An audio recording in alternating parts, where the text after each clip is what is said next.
Thanks, Gregor. Mark, just how would you describe the performance for Pierre-Luc Dubois jumping back into your lineup and having that kind of an impact? He was awesome. We skated together yesterday in practice. We're feeling pretty good, and he was fun to play with. Skilled, big, does everything. It's fun to get a game with him, and excited to have him back in the lineup. But boy, he's fun to play with. We'll go next to Mike McIntyre from the Winnipeg Free Press. Go ahead, Mike. Mark, I imagine you think pretty highly of it since your team scored, but putting 3 forwards out to start 3-on-3, you don't see that maybe a whole lot. What do you think of it? I love it. I don't know why more teams don't do it. Obviously, playing with the wheels and doobie, it makes it pretty fun. And, we showed it out there, and, that's 3-on-3, it's fun hockey. It's offense. It's, kind of let the boys play, which is awesome. We'll go back to Ken Weber from Sportsnet. Go ahead, Weber. Mark, how would you describe the resolve your team showed in battling back from the early deficit? Yeah, we didn't steer away from our game. Being down 2, we didn't try to do too much. We didn't try to spread the game out. We got more ozone time. We got shots from the point. We started to get in front of Holtby, and it proved off. We kept on chipping away, and it was a great win by us. Thanks very much, Mark. Oh, nice and quick.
Sportsnet. Go ahead, Weaver.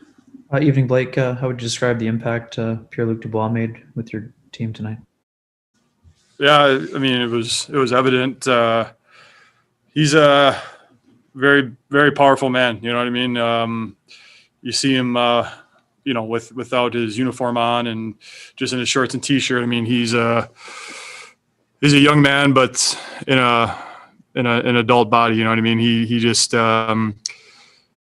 tapping into his potential as a player. Some of the little things that he does with the puck, the way he protects it, the way he can make guys miss. Pretty special player. We'll go next to Jamie Thomas from Jets Radio. Go ahead, Jamie. Hey, Blake, what did you like about what you guys did after you fell behind 2-0 tonight? There's a lot of time, and I think for us, our goal was our biggest hurdle was going to be the second period. Third periods have been good to us this year. We've played really well in the thirds, and we felt that if we could win the second period and get it within striking distance, then we'd have an opportunity to tie it up and win the hockey game. And we'll go next to Mike McIntyre from the Winnipeg Free Press. Go ahead, Mike. Blake, I know you don't always like to talk about yourself, but watching, especially on the slow-mo replay, the two passes that you make to set up the first goal, especially the second one, that looks like an extreme degree of difficulty, what you sort of did there. Can you just sort of break down that little bank play? Yeah, just, really great job by Mark. On the first one, he kept the play alive. I had Doobie going backdoor the first time around, and I missed him. And Mark jumped in there, kept the play alive. So we got a second crack at it, and Doobie made a great shot to score. And then I heard Mark coming on the second one and just tried to put it in an area for him to skate into it. I had no idea that he was going to have a breakaway, but credit to him for starting underneath the puck first and foremost, and giving me an opportunity just to put it in an area for him. Go next to Carter Brooks from Game On. Go ahead, Carter. Hey, Blake, can you talk a little bit about Neil Pionk and what he's been able to provide on the offense the last little while? Well, what about last year? I think he led our team in power play points last year, and he's just an awesome hockey player. A guy that you'd consider undersized, but he certainly doesn't play undersized. I mean, you guys have seen him. He'll run into anyone at full speed. Makes incredible plays with the puck. And he's shown an ability to bury an open opportunity. So the more opportunities we get a guy like him, the more success we're going to have. And we'll go next to Murat Atesh from The Athletic. Go ahead, Murat. Hey, Blake. On a moment ago, you mentioned Mark Scheifele keeping plays alive on both of those goals that you set up. And I think that there's a power play goal the other night in Edmonton. He extends the play, you pass it across for him. Is this play keeping alive, pardon me for the phrase, like a big part of his offensive streak right now as well? Well, I think it's what as a line, that's what's made us effective over the years is just staying on the puck, just wearing down the other team, wearing down the guys we're playing against. And the more you get your body into people, the more you get your stick on pucks, the more you don't allow clean breakouts over the course of a game that wears people out. So, he has, an incredible ability to get his stick on the puck. And even on his goal tonight, he kind of saw the guy sleeping a little bit, and he jumps him and pokes the puck to me, and then he, takes off for the races. So those are little plays that kind of go unnoticed, but when you play with a guy for long enough, you kind of know what he's looking for, and he's on it right now. There's no question about that. We'll go next to Drew Mindell from The Illegal Curve. Go ahead, Drew. Blake, when you come back and win a game after giving up a late goal like you did tonight and like you ddid in the first game against Edmonton, how does that impact the dressing room beyond tonight and sort of give that confidence boost to the team, knowing that there's no sag in the performance after the giving up the late goal? Yeah, I think we really like our play late in games. We've had a couple unfortunate situations this year. We've lost games in kind of incredible fashion. You don't see that very often in the NHL. So, you take those losses out of the books, and our record's right there at the top of the league. So, I think to answer your question, I think we like the way we play in the third period, and we seem to be firing on all cylinders in that period. And sometimes you got to tip your cap. I mean, guy hits a one-timer right into the bar. What are you going to do, right? So tip your cap and move on and try to win the game. And final question to Ken Weeb from Sportsnet. Go ahead, Weaver. Blake, Mark Scheifele made it pretty clear he was a big fan of three forwards in overtime. What do you think about the philosophy? It worked. It worked out tonight. It's such a interesting dynamic. The 3-on-3. You almost feel like there aren't any defensemen out there. Especially when the other team has possession in our defensive zone. I mean, everyone's playing kind of defense the same way anyway. So I'll just leave it at it worked out tonight, and we'll see what happens next time. Thanks very much, Blake.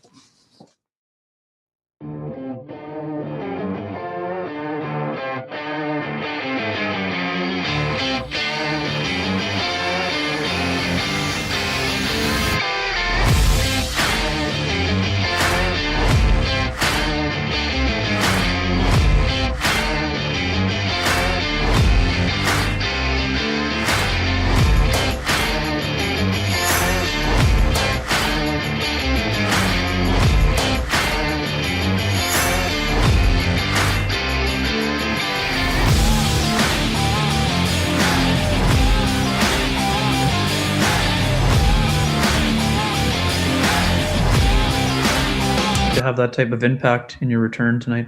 Yeah, it felt good. I mean, my game's still not where I know it can be. I know I can improve on a lot of things, timing, execution, reads, stuff like that. But it felt good to be out there. Scheifele and Wheels made it easy for me at times. Helped me out when I was making wrong reads and stuff like that. But it felt good to get it back out there with them. We'll go next to Carter Brooks from Game On. Go ahead, Carter. Earlier today, Paul Maurice said that he'd probably keep you where you're working, and it seemed as though you were working on the wing today. Are we going to see Pierre-Luc Dubois, the winger, for a while, or is it going to be back to center? I have no idea. I mean, that's one thing that my dad always told me was, if you can play all 3-4 positions, you can be easy for a coach to, to put in the lineup. If it's on the wing, it's on the wing. If it's center, it's center. And overtime is kind of like a D midfielder, a defenseman. So I think the more positions you can play, the easier it is for a team. And we have so many, good centermen on this team. There's a lot on the wing. So wherever I have to play, I'll play. We'll go next to Mike McIntyre from the Winnipeg Free Press. Go ahead, Mike. Hi, Pierre-Luc. I was going to ask, how many times have you been part of a 3-forward rotation in 3-on-3 overtime? Were you surprised when Paul sort of asked for you guys to go out and how do you play that? Yeah, I mean, when I've never been on the ice for 3 forwards, and I don't think I've ever played against 3 forwards. But really, when you think about it, 3-on-3 is a man-on-man. It's a man-on-man in the offensive zone, defensive zone, neutral zone, everything. So, especially like for centermen, you're always battling down low. You're kind of that third defenseman in the D zone, and then in the offensive zone, you're forward. So, it makes sense. It worked tonight, and I think, Wheels showed what he can do in the corner. He won that battle, and then Scheifele supported like a real center. So I think that it was, obviously we got a goal, so it's a good decision. But, I think that it makes a lot of sense in certain circumstances. We'll go next to Drew Mandel from the Illegal Curve. Go ahead, Drew. Hi, Pierre-Luc. When you move to a new team and you finally get that first goal for that team, how much more comfortable does that result in you being? Yeah, it feels good. My first game wasn't, it was one of those games where you kind of want to forget about it. You just get your legs back in it, your hands back in it. Second game, I felt a bit better, and then, that injury where I missed some time.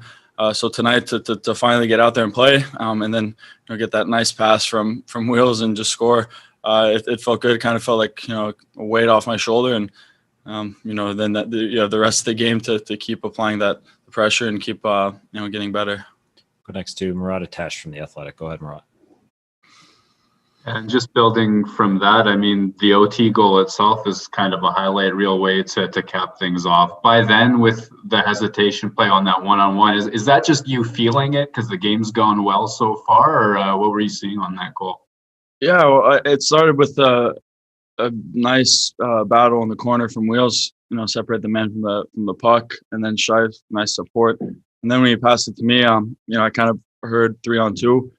So I kind of, I didn't want to just go out there and skate full speed to the net. Then I saw it was a forward kind of coming at me. It was a one-on-one situation with the forward skating backwards. So, I thought, worst case scenario, I was going to try that move, and then if he has body position on me, I can just turn up, and then we can get that 3-on-2. But yeah, it's kind of, I think in overtime, it's one team's going to score. It's a matter of time, so might as well try to be the first one to get that shot. And final question to Ken Weeb from Sportsnet. Go ahead, Ken. Pierre-Luc, you said they made it easy on you, but what's it like to jump onto a line where you have guys with that built-in chemistry? Scheifele and Wheeler played together so much. What did they do to make it easy for you out there? Yeah, they're two really smart players with the puck, without the puck, positionally and forecheck. I mean, there's not much that both of them can do on the ice. So, you see the chemistry that they have. You kind of try to read off them. You're trying to be in the right spot. My goal is, Scheif comes in, gets the puck, gets it back to Wheels. Wheels turn around and pass it to me. So you're trying to just read off of them, seeing where you think they should be. But like I said, they're really good without the puck and with the puck. So even on forecheck or back checking and stuff like that, a couple times I wasn't in the right spot, but they made it. They on video you won't see it as much because of them. Thanks very much, Pierre-Luc. Thank you.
Go ahead, Jamie. Hey, Paul, you called Pierre-Luc Dubois a big, powerful man. Was that a good example of that power on the overtime winning goal? Yeah. So power to get to the inside, and then I'm still not sure how it went in, right? That went from ice surface to bar in almost a vertical line. So hands that go with it. But the what's really good, I mean, obviously we win the game, but you have to think about what he's been through, right? There's quarantine and all the things before the trade, then the injury, and the pressure that, you know, I mean, those guys have to deal with, right? So he's 22 years old and he's feeling it, I'm sure. Not in a negative way, but he knows it's there, and it was a big performance tonight. We'll go next to Ken Weeb from Sportsnet. Go ahead, Weaver. All for the overtime three forwards. Mark Scheifele said he was a fan. How do you balance that, and why did you go with it in this case? Well, I believe in the idea, really, because there's not a lot of defending that goes on in overtime, right? I mean, it's almost a trade of chances, and it did. We kind of traded on the first 2 pucks to our net were dangerous. But Tucker didn't play in the third. We had run big minutes on our back end. I got 2 guys there, Morrissey and Pionk, who I think excel in the overtime, but didn't want to end up running them hard. So you start with the idea that you may have to go the full 5 minutes here. I got a bunch of miles on these other 2 defensemen, so I need a line of 3. And when Pierre-Luc's in our lineup, I got, probably 7 forwards that I want to get on the ice instead of pairs of 2 to get you to 6. There's probably 7 guys I'd like to see out there. So it just fits for how we're built. We'll go next to Scott Billick from the Winnipeg Sun. Go ahead, Scott. Hey, Paul. You mentioned Tucker. What happened? It was unclear, but okay. So I'll tell you. But first, I got to clear up a headline I saw. I said no mechanism of injury, not that it was a mechanism. And I may have stuttered or stumbled. I'm talking about Pierre-Luc's injury. So no mechanism of injury. It means that there wasn't something specific that happened on the ice. And this is a trainer's words, not mine. They'd say there was no mechanism of injury. He just came in sore the next day. So there's no mechanism of injury on Tucker Pohlman, right? There wasn't an event that happened on the ice. He just didn't feel that he could continue in the third. So we'll say upper body, and we'll see how he is in a couple of days. Go next with Drew Mandel from the Illegal Curve. Go ahead, Drew. Paul, I'm sure it's not a surprise to you, but to a lot of us, we didn't think that Neil Pionk had the shot that he demonstrated with that power play goal tonight. How does that change the dynamic of that unit, having that weapon at the top of the blue line? It's really important. It's also, that's a shorter minute power play unit, right? They went out first that time on the goal, but normally they go second. So the Scheifele unit will take minute 15 quite often. So these guys get 45 seconds. So you need somebody that's willing to shoot the puck, and especially from the top if we can. If you spend your last 45 just working it around the outside, you'll never get anything. So every time he does that, right, it goes a little more reinforced, get it up top and let's pound these things, right? And if he can't, he's going to slide it over to Nicky and now Doobie, and we're just going to get it to the net. So it sets the right mentality for that second unit power play, if you want to call that. They're the shorter minute unit, shorter time. The pucks have to get heated up and get to the net. He can do it. We'll go next to Kelly Moore from CJOB. Go ahead, Kelly. Hey, Paul, earlier today, Pierre-Luc Dubois said, "I've never been more ready to play in my entire life." And then I remember you saying, "I have no expectation for Pierre-Luc Dubois." Yeah. Did either of you guys mention those statements to each other? No, I guess my point is when I look at what he's been through, his age, where he's at, if he'd come out and had a quiet game, I wouldn't have assessed him less as a player. And he had an awfully big game, so we're pretty pleased with that. I'm more happy for him. It's great that the Jets win, but it's a young man that's been through an awful lot. He's done everything right here. His shift length, his work ethic, all things. Probably, if you get Blake Wheeler comes in and says, "I can play," regardless of kind of the injury, I know he can play. So I'm going to get to know these guys better.